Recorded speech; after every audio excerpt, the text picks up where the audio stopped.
Right, guys, not the usual studio. I was on my way to Spotify, and of course, the news has broken. Long live the king. Gareth Southgate has gone. He has quit. It says quit. I think he's certainly not done that overall, obviously, technically. He has quit because the FA were kind of keen to keep a hold of him. And it's funny, isn't it? Like these things, sometimes things kind of feel like, a bit of a death. And this is certainly, at the very least, an end of an era. And so I did want to, take the opportunity. I think Gareth deserved that, at the very least. Look, I'm gutted. Do you know I'm gutted? And everyone I spoke to is like gutted that he's not got what he deserved. And I think he has really deserved for the hostility he's had to deal with, for the patronising he's had to deal with, to take it on the chin, game after game, international break after international break, decision after decision. And there's so many great elements of Britishness that he has. And I think that's why I'm such a huge fan of him. I absolutely... Gareth, if you're watching this, I love you to bits. I'm so gutted that you didn't get what you deserve. But the legacy that this man will have, much like his tenure, will be not given to him by some, but then others will give him the flowers that I absolutely believe that he deserves. Because what I was thinking about this on the train in, I was thinking about, the years that he's obviously had. And I think that the sort of style of, maybe the football at times and overall, but also kind of him as a person, for some reason grated with some. But with me, I think you've got to judge the person on what comes out of their mouth and how you do anything is how you do everything. It's who you are. And I think he's just, the outpouring that there will be for him today will be because he's a fucking good bloke, like a really good bloke. And what I think is really fascinating is the fact that, so my channel, I am indebted to Gareth in the sense that, obviously, look, I've done over 1,000 videos, so there's several reasons why I'm fortunate enough to be sat here in Spotify right now, okay? And it's because the channels are of a size, right? But a huge part of that is what Gareth Southgate was able to do in terms to conjure up a new feeling with England. And I'll tell you now, I've been on YouTube a long time now, and a huge amount of people, there was a niche for me in England content.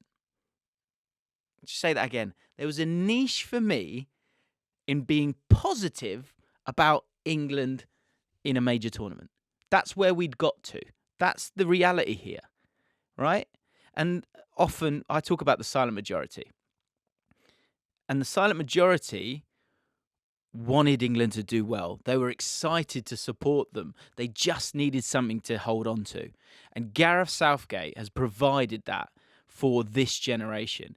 And a lot of the people that are sneery about him have been sneery because they weren't really bothered when it was rubbish. And look, we all have our own sensibilities. And it's not about going after others. But I think what's difficult is it's hard to do that when I feel like he doesn't get the respect that he deserves. And again, he's got to he's got to 2 finals. We can go through the whole list of things. But he's given us some unbelievable moments. And as someone who's old enough to have watched us in 2012, watched us in 2014, watched us in 2016, watched us in 2006. It was crap then. 2002, we had one good game maybe, and then got pumped. So, of course, there are still some, patterns that are there. And as I said myself, I think the final destination, it is correct. And it's another sign of the humility of the man that if he wanted to, because he could have had one last go. But he himself, I think, felt, one, maybe I've not got the energy of it. A few people sort of suggesting that, after all of the toil, and 8 years is a long time, right? I think he's, has he been broken by it a little bit? I wouldn't give that, credence because I think he's made of incredibly strong stuff. But, maybe the energy has wilted a little bit. Could he have waited a couple of weeks and then kind of bubbled up again and gone, actually, do you know what? I maybe want to give it a go. But he doesn't want to do that because it's never been about him. It's always been about England and doing and being of service to England. And that's incredible to me as someone who I don't think anyone is that selfless. And so even in this moment when he could go again, if he wants to go again, this is a young squad. Yes, he would have to deal with a lot of the noise, but he's dealt with a lot of the noise for 8 years.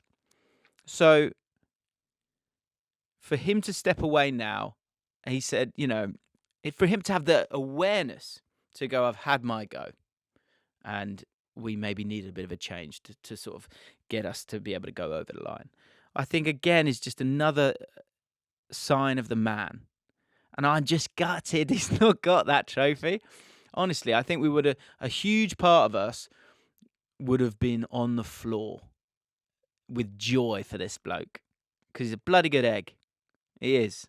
He is clearly a great, great manager. And you can run through, being able to navigate knockout games, changing the mindset. I was at the semi-final, and Tom Garrett was talking to fans from the Netherlands and going, "If it goes to penalties, you're not winning, are you?"